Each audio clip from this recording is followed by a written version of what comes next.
एक बार की बात है, एक गांव में मूसा नाम का एक गरीब लेकिन ईमानदार लड़का रहता था। वह अपनी माँ के साथ रहता था और दोनों को कठिन समय का सामना करना पड़ा। मूसा पैसे कमाने के लिए जंगल से लकड़ी इकट्ठा करते थे और उसे बाजार में बेचते थे।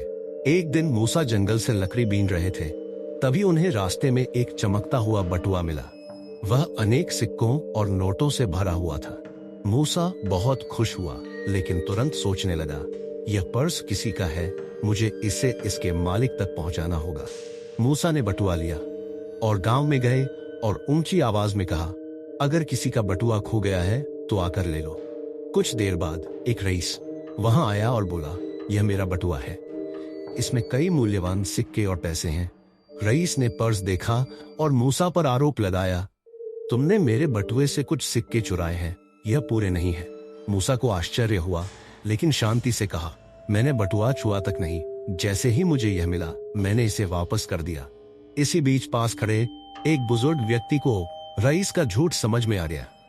बूढ़े ने कहा, मैंने देखा कि मूसा ने बटुआ उठाया और उसे ईमानदारी से लौटा दिया। एक गरीब लड़के पर झूठा आरोप लगाने के लिए तुम्हें शर्म आनी चाहिए। रईस को अपनी गलती का एहसास हुआ और उसने माफी मांगी और पर्स मूसा को सौंप दिया।